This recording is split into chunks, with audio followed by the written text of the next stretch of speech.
Hello friends, welcome to this educational platform. आप सभी का आपके अपने इस यूट्यूब चैनल पर स्वागत है। अभी हम लोगों ने एक पार्ट सीखा था फोर्थ सेमेस्टर स्टूडेंट्स के लिए, डीएलएड के फोर्थ सेमेस्टर स्टूडेंट्स के लिए, जिसमें हमने सीखा था सिंपल सेंटेंस में कन्वर्ट करना। यानी इंग्लिश में सिंपल दो या दो से ज़्यादा सेंटेंसेज आपको दे दिए जा रहे थे और उनको एक सिंपल सेंटेंस बनाना था। अभी हम सीखने जा रहे हैं कि आपको जब दो या दो से ज़्यादा सेंटेंसेस दिए गए हों तो उनको आप एक कंपाउंड सेंटेंस बनाएं। क्या बनाएं? देखिए यहाँ पर कंपाउंड सेंटेंस बनाना आपको सिखाया जाएगा अब इसमें, ठीक है। तो आपको ऐसा करना है। अब आप ध्यान दीजिए, आपके सामने कुछ मैंने वर्ड्स लिखे हैं, इनका आप ध्यान रखिएगा। जब भी आप कंपाउंड सेंटेंस बनाना चाहें तो इन वर्ड्स की सहायता ले सकते हैं। इसमें कुछ और भी है, लेकिन जनरली जो वर्ड्स आपको दिखेंगे वो इनसे आपका काम हो जाएगा, ठीक है। अभी देखिए ये सेंटेंसेस हम लोगों ने लिए हैं और इनका प्रयोग हम यहाँ करके देखेंगे। तो आप ध्यान दीजिए, यहाँ जो कोऑर्डिनेटिंग मैंने लिखा, देखिए कोऑर्डिनेटिंग कंजंक्शंस। बहुत डिटेल में ग्रामर को भी मैं एक्सप्लेन नहीं करूंगा। जब आपका एग्जाम हो जाएगा तो मैं आपको ग्रामर एकदम बेसिक 0 लेवल से लेके और हाई लेवल तक सिखा दूंगा जितना भी संभव है। अभी आप देखिए यहाँ पर लिखा गया कोऑर्डिनेटिंग कंजंक्शन। कोऑर्डिनेटिंग कंजंक्शन, देखिए कंजंक्शन क्या होते हैं? जो एक वाक्य को दूसरे वाक्य से जोड़ते हैं, जो किसी चीज को दूसरे चीज से जोड़ते हैं, वो कंजंक्शन है, ठीक है। अब कोऑर्डिनेटिंग कंजंक्शंस का मतलब ये सभी जो एक वाक्य को दूसरे वाक्य से जोड़ने के कार्य में आते हैं, ऐसे ये कंजंक्शंस हैं। ये जो वर्ड्स लिखे गए, जो शब्द लिखे गए, इसमें देखिए जैसे एंड का मतलब आप जानते हैं, और बट का मतलब लेकिन, ऑल्सो भी, एज वेल एज का मतलब होता है तथा, तथा या और इसका भी मतलब होता है, ठीक, as well as. Both and, देखिए ये जब लगेगा तो पूरा एक साथ, बोथ एंड, इसका प्रयोग करके मैं बताऊंगा। दोनों, जैसे कभी बोलना हो दोनों, तुम और वो चोर हो, दोनों सुरेश और मुकेश गलत है या सही, तो इस तरीके के वाक्यों को करने के लिए किया जाता है बोथ और एंड का प्रयोग। अभी हम यहां पर ट्राई करेंगे, देखेंगे। फिर है not only but also. Not only but also का मतलब है न केवल बल्कि।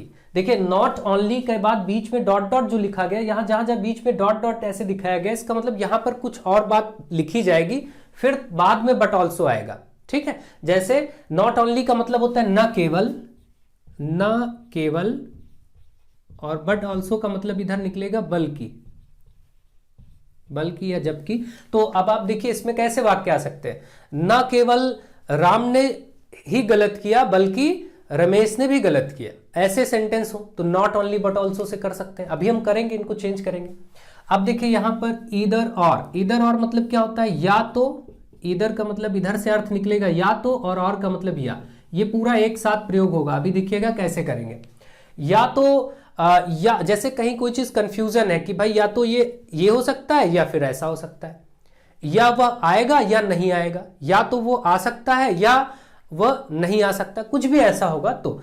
अब नीदर नॉर, नीदर नॉर इसी तरीके का है, बल्कि इसका मतलब होता है ना तो, ना तो ना, ना तो मुकेश आया ना श्याम ही आया, ठीक। इस तरीके के सेंटेंस हो तब नीदर नॉर का प्रयोग हो सकता है। येट, ये जो देखिए YET येट लिखा है, इसका मतलब होता है फिर भी। क्या होता है? फिर भी। वाइल का मतलब होता है जबकि, वाइल का ही प्रयोग हो तो जबकि, है ना। जैसे ऐसे सेंटेंस हो सकते हैं कि रमेश ने मुकेश को पीटा जबकि मुकेश ने कुछ भी नहीं कहा, ठीक है। तो ऐसे वाइल आ सकता है। तो वाइल का प्रयोग आराम से इस तरीके से जबकि हो जाएगा। अदरवाइज, अन्यथा, अदरवाइज मतलब अन्यथा, ठीक है। मतलब आप ऐसा करिए अन्यथा मैं ऐसा कर दूंगा, या कुछ ऐसे वाक्य हो। अभी हम देखेंगे यहां पर, क्योंकि हम Hindi translation, Hindi to English की अभी ज्यादा बात नहीं कर सकते, क्योंकि हमें कंपाउंड सेंटेंस कन्वर्ट करना सीखना है, इसलिए एक की मीनिंग समझना जरूरी है। और का मतलब होता है या, और फिर देयरफॉर, देयरफॉर का मतलब आपका आएगा इसलिए, और सो का मतलब भी आपका होता है इसलिए। तो इन वर्ड्स यानी शब्दों की सहायता से जब आप जोड़ेंगे सेंटेंस को तो वो कंपाउंड सेंटेंस कहे जाएंगे, ठीक है। आपने समझ लिया कि अब इन्हीं का प्रयोग हम करेंगे, कैसे करेंगे वो देखते। तो मैं इसको हटा रहा हूं और इन सेंटेंसेस में आपको इनका प्रयोग सिखाने जा रहा हूं। आप इनको स्क्रीनशॉट ले सकते हैं, अभी इन्हीं की सहायता से आपको जोड़ना है। चलिए आप ट्राई करिए फटाफट, मैं हटा रहा हूं, ठीक है। आप सब वीडियो को ज्यादा से ज्यादा फ्रेंड तक शेयर करिए, क्योंकि अब आपको एग्जाम के लिए बहुत शानदार वीडियोस यहां पर मिलेंगे, बहुत ही ज्यादा अच्छे से। अब देखिए मैं यहां पर एक लाइन खींच लेता हूं ताकि आपको कोई दिक्कत ना हो और आराम से आप समझ सके। चलिए ठीक है। अब देखिए पहला सेंटेंस है the sun rose, the fog dispersed, sun सूर्य निकला, रोज क्या है, रोज राइज की सेकंड फॉर्म है, राइज मतलब निकलना, सूर्य का निकलना राइज होता है, राइज का सेकंड फॉर्म रोज, सन रोज, सन यानी सूर्य निकला, द फॉग, फॉग मतलब कोहरा, कोहरा हट गया। तो इसका मतलब आप क्या बोलेंगे, सीधे सिंपल तरीके से आप इसको करिए, द सन रोज एंड लगा दीजिए, एंड द फॉग, फॉग मतलब कोहरा, डिस्पर्स्ड, डिस्पर्स्ड हो गया, ठीक है, गायब हो गया कोहरा।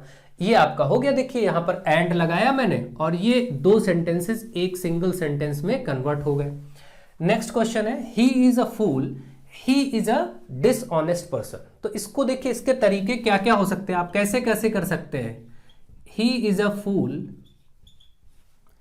एंड अ डिसऑनेस्ट पर्सन, ये भी हो सकता है। या फिर दूसरा तरीका और करके, he is a fool as well as का मतलब भी तो तथा होता है, एज वेल एज, देखिए मैंने एज वेल एज लगा लिया, he is a fool as well as a dishonest person.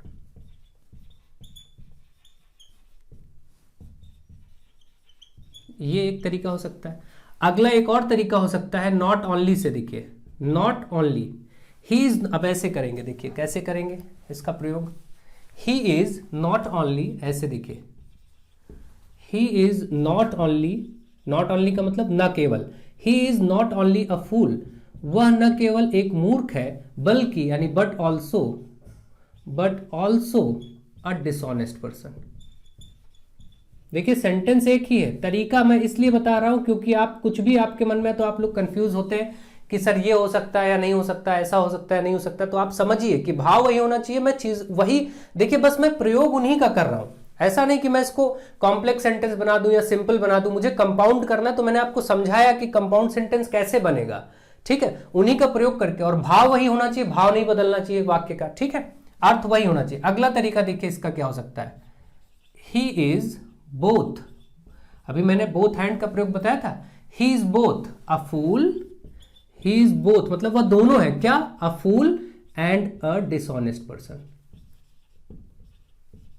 अब आप देखिए इन एक ही वाक्य को कितने तरीके से आपके लिए किया जा रहा है, ठीक। अब आप सोचिए यहां पर, he is both a fool and, देखिए बोथ एंड के प्रयोग से, नॉट ओनली बट ऑल्सो के प्रयोग से, एज वेल एज के प्रयोग से, एंड के प्रयोग से, ठीक है, इस तरीके से आपको ये कराया गया है, ठीक। तो आपने देखा एक ही सेंटेंस को मैंने 4 प्रकार से किया, और भी तरीके से किया जा सकता है, मगर आपको मैंने समझाने के लिए ऐसे करके आपको दिखाया कि आपके माइंड में कोई भी विचार आए तो आप करें, लेकिन आप उस दायरे में रह के करें। आपको पता होना चाहिए कि not only but also, both and, as well as, या एंड, या और, या अदरवाइज, या वाइल, इन्हीं के प्रयोग से हम कंपाउंड सेंटेंस बनाते हैं, ठीक है। बस इतना माइंड में होना चाहिए प्रॉपरली। तो मुझे आशा है आपको वीडियो समझ में आ रही होंगी और चीजें आपको बहुत पसंद आ रही होंगी। अगर आपको पसंद आ रही तो कमेंट में बताएं, और अपने फ्रेंड्स को जोड़ें, ज्यादा से ज्यादा लोगों को जोड़ें। आप लोग ये काम जरूर करें, 2 मिनट का कार्य आपके लिए रहेगा, लेकिन आप लोगों को जोड़ेंगे तो उनका भी फायदा होगा। दूसरी बात, अपना एक जो परिवार है वो बड़ा होगा और इसको हमें बहुत आगे ले जाना है, तो इसलिए आपका सहयोग बहुत जरूरी है, ताकि ये चैनल आपकी हर तरह से हमेशा सहायता करता रहे। जब आप टीचर भी बन जाएंगे तब भी इस चैनल से आपको टीचिंग कैसे बेहतर से बेहतर करें उसका भी मटेरियल, उसका भी तरीका बताया जाएगा, उसको भी पढ़ाया जाएगा, मैं आपको हर चीज सिखाऊंगा, ठीक है। तो आप सब बस इसको आगे बढ़ाएं। देखिए अब आपने देखा ये 2 क्वेश्चन आपके हो गए। तीसरा देखिए, he is sad, he is hopeless. तो आप इसको कैसे कर सकते हैं, ही इज सैड, वह, इसका अर्थ क्या है, ही इज सैड मतलब वह दुखी है, और ही इज होपलेस है ना, वह निराशा, उसको निराशा भी है, उसको कोई आशा नहीं है, होपफुल है। तो यहां पर देखिए, he is sad and he is hopeful, मतलब वो अभी वो निराश है, सैड है, दुखी है, लेकिन उसको आशा है। तो देखिए लेकिन मेरे मुंह से निकल ही गया, मतलब बट आप लगा सकते हैं। तो he is sad but hopeless, देखिए इसी से हो गया है ना। तो इस तरीके से ही इज सैड, वह दुखी है, बट होपफुल है, होपलेस बार बार लिख जा रहा है, आप इसको ध्यान रखिए, होपफुल है। अगर ये होपलेस होता तो क्या करते, he is sad and hopeless, तब हम एंड लगा देते हैं ना, क्योंकि तब वही ज्यादा बेहतर पड़ रहा है कि वह दुखी है और होपलेस भी है। और भी आया तो नॉट ओनली बट ऑल्सो भी लगा सकते हैं, है ना।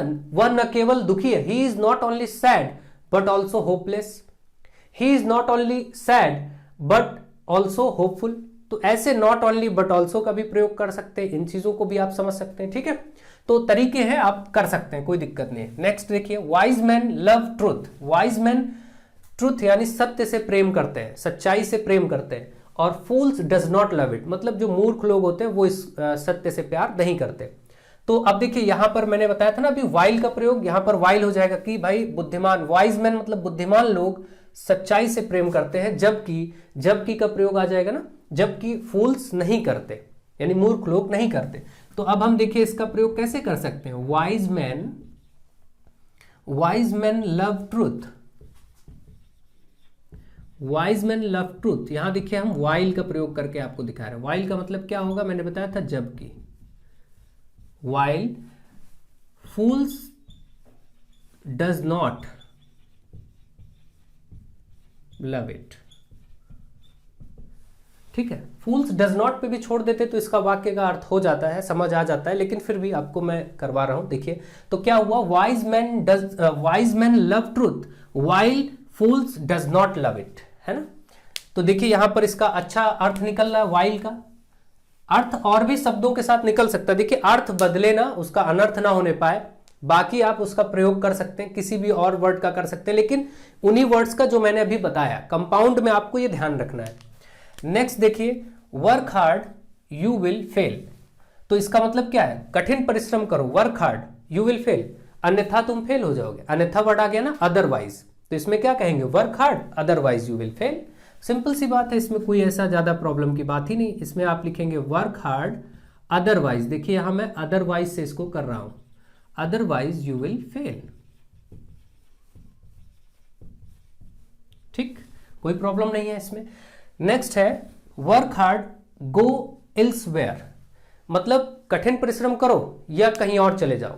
तो इस तरीके से देखिए अब इसका अर्थ आ रहा है गो एल्सवेयर, कहीं और चले जाओ। एल्सवेयर मतलब कहीं और, तो इसका मतलब क्या हो रहा है, यहां पर ये चीज नहीं लग सकती अदरवाइज, है ना, अन्यथा कहीं और चले जाओ। यहां पर ज्यादा बेटर क्या लग रहा है, देखिए यहां पर ज्यादा बेटर लग रहा है वर्क हार्ड और, सिंपल और, कैसे, देखिए वर्क हार्ड कठिन परिश्रम करो या कहीं और चले जाओ, और ओ आर लगा दिया, और गो एल्सवेयर।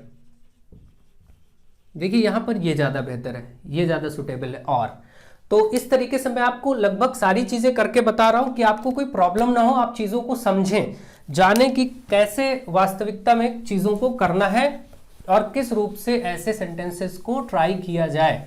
आप लोग इनकी नोट्स बनाते जाइए, और यही वीडियोस आपको देखिए इन्हीं सेंटेंसेस के तरीके से ही तो और सेंटेंस आपको देखने को मिलते हैं, वहां पर आप प्रयोग कर लीजिए, सिंपल सी बात है, कोई प्रॉब्लम ही नहीं होगी आपको। Next, he was found guilty. Guilty मतलब वह पाया गया अपराधी, फाउंड मतलब पाया गया, गिल्टी मतलब अपराधी। वह गिल्टी यानी दोषी पाया गया, अपराधी की बजाय दोषी कह सकते हैं, वह दोषी पाया गया। और ही वॉज पनिश्ड, और उसको दंड दिया गया, है ना। तो अब आप देख रहे हैं क्योंकि वह दोषी था इसलिए उसको दंड मिला, इसलिए वर्ड यहां पर आ रहा है ना, तो यहां पर हम सो लगा देंगे, तो हम बोलेंगे he was found guilty, he was found guilty, so he was punished, देखिए यहां पर ये हो गया, है ना। आपने देखा कि इसमें हमने so का प्रयोग कर लिया, therefore का कर सकते हैं, इसलिए therefore का मतलब भी यही होता है ना। तो ये चीजें आप देखिए, आप समझने का प्रयास करिए, बहुत ही इजी है। आप लोग बहुत परेशान थे, बहुत समय से आप मुझे कमेंट कर रहे थे कि सर सिंपल कंपाउंड और कॉम्प्लेक्स सेंटेंस कराइए, और मैं प्रयास कर रहा था कि मैं जैसे ही फ्री हूं, क्योंकि अभी आपका एग्जाम की डेट आ गई है, तो मेरा कर्तव्य था कि मैं आपको जल्दी जल्दी चीज़ों को कराऊं, क्योंकि अपने भी कई कार्य होते हैं। आप लोग चैनल पे बस लगातार विजिट करते रहिए, कभी भी आपको क्लास, आप मेरे टेलीग्राम ग्रुप से जुड़े जो कि आपको डिस्क्रिप्शन में दिया जा रहा है, वहां पर क्लास होने के थोड़ा पहले आपको 10-15 मिनट पहले आपको बता दिया जरूर जाएगा कि ये क्लास होने वाली है। तो आप टेलीग्राम पे भी जुड़ जाइए, और इसमें चैनल पे आप विजिट करते रहिए कि कौन सी क्लास कब हो रही है, आपको फायदा होगा, ठीक है। नेक्स्ट, क्योंकि मैं अब एग्जाम तक कभी भी किसी भी टाइम वीडियो पब्लिक कर सकता हूं आपके लिए, ताकि आपको ज्यादा से ज्यादा कंटेंट मिले, ठीक है। नेक्स्ट इज मेक हेस्ट, जल्दी करो, you will miss the train. तो आप देखिए जल्दी करो, अन्यथा तुम ट्रेन छोड़ दोगे, है ना, इसका ही मतलब है। तो मेक हेस्ट, इसमें देखिए क्या क्या किया जा सकता है, हम कर सकते हैं मेक हेस्ट का मतलब जल्दी करो, मेक हेस्ट, अदरवाइज, यहां पर अदरवाइज हो सकता है, अदरवाइज यानी अन्यथा, अन्यथा ट्रेन मिस हो जाएगी, you will miss the train, you will miss the train, ठीक है, ये हो गया आपका। यहां पर आप बोल सकते हैं मेक हेस्ट और you will miss the train, या फिर तुम ट्रेन मिस कर दो, और भी लगा सकते थे, इसमें कोई दिक्कत नहीं है, ठीक है। अगला देखिए, वह ही इज पुअर, वह गरीब है, ही इज ऑनेस्ट, और वह ईमानदार है। तो यहां देखिए इसका तरीका एक ये भी तो हो सकता है बढ़िया सा, ही इज पुअर, इसका देखिए ऐसा भाव निकल रहा है। अगर हम जोड़ना चाहें, दो चीजें हैं, वह गरीब है, वह ईमानदार है, तो हम ऐसा कह सकते हैं वह गरीब है फिर भी ईमानदार है, या लेकिन ईमानदार है। तो फिर भी अगर बोलें तो ज्यादा बढ़िया होगा वाक्य। तो हम क्या बोलेंगे, ही इज पुअर, फिर भी के लिए मैंने अभी बताया था येट, है ना, ध्यान रखिएगा येट। तो he is poor yet he is honest, वह गरीब है फिर भी ईमानदार है, he is poor yet he is honest, yet का मतलब फिर भी, ठीक है। तो मैंने इसका प्रयोग क्योंकि नहीं हुआ था तो इसलिए मेरे माइंड में आ गया, तो मैंने इसका प्रयोग कर दिया। He is poor but he is honest भी चल जाएगा, कोई दिक्कत नहीं है, बट येट आप करें, इसको भी ज्यादा बेहतर है। नेक्स्ट देखिए, the animal may be fish, animal मछली हो सकती है। आप इसको ट्राई करिए, देखिए, करिए, बहुत ही आपके सामने बेहतरीन सेंटेंस है, और 2-3 आपके पास सेंटेंस लिखे गए, इनका आंसर आप लोग करिए 1 मिनट लेकर के। The animal may be a fish, यानी कि जो एनिमल है वो एक मछली हो सकती है, मे बी का मतलब हो सकती है। और यहाँ देखिए आपको बोला गया है it may be a serpent, या एक सरपेंट सांप हो सकता है, रेंगने वाला कोई जीव हो सकता है, या it must be one of them, या फिर ये इन दोनों में कोई हो सकता है। तो जैसा कि मैं बोल ही रहा हूं बार बार या, है ना, तो या क्या होता है, अब जब ऐसा होता है या तो ईदर और का प्रयोग होता है, जब ना तो ना हो तो नीदर नॉर का प्रयोग होता है, अभी मैंने बताया था। तो यहां पर आप ईदर और का प्रयोग कर दीजिए। The animal may be a fish, है ना, तो the animal either may be a fish, ऐसे कर दीजिए, द एनिमल ईदर, EITHER, या तो होता है, इसका अर्थ क्या होता है, या तो the animal either may be मतलब हो सकता है, मे बी मतलब हो सकता है, the animal either may be a fish, एक मछली, और अब देखिए यहां पर और आया, इसका मतलब या हुआ। आपने देखा कि या तो और या के बीच में कुछ गैप है, इसी तरीके से मैंने नोट कराया था ना, बीच में वाक्य के और वर्ड्स आए हैं और शब्द आए हैं। तो the animal either may be a fish और अ सरपेंट, बस सिंपल सा, और अ सरपेंट। इस सेंटेंस का, इस वाले सेंटेंस को तो एक्स्ट्रा आपको कंफ्यूज करने के लिए लिख दिया गया, it must be one of them. इसका तो मतलब ही निकल गया ना कि या तो ये होगा या वो होगा, बात तो वही है। अब ये बोलने की जरूरत क्या है कि इनमें से, दोनों में से कोई एक हो सकता है। जब हमने ईदर और का प्रयोग कर दिया तो ये बात बहुत ही क्लियर हो जाती है कि इसकी कोई जरूरत नहीं है। तो मुझे आशा है अब आपको ये भी समझ में आ गया होगा कि कैसे कंपाउंड सेंटेंस में चेंज करें। आपने देखा ये सेंटेंसेस जो लिखे थे आपको, सिंपल सेंटेंसेस, 2 या 2 से ज्यादा सेंटेंसेस लिखे गए थे, आपने इनको कंपाउंड सेंटेंस में कन्वर्ट करने का तरीका समझ लिया। अब अगर आप इसको ध्यान से समझते हैं, देखते हैं, तो अब आप कोई भी सेंटेंस अगर आपसे कंपाउंड में कन्वर्ट करने के लिए कहा जाएगा तो आप कर पाएंगे, ठीक है। अगर वीडियोस आपको पसंद आ रही हैं तो आप ज्यादा से ज्यादा शेयर करें और अपने सारे फ्रेंड्स को इस चैनल पर इन्वाइट करें, ताकि ये आपका इस चैनल के लिए बहुत ही जरूरी है करना, क्योंकि आने वाले समय में आपको इस चैनल से बहुत शानदार स्टडी मटेरियल मिलेगा। So thank you to all of you.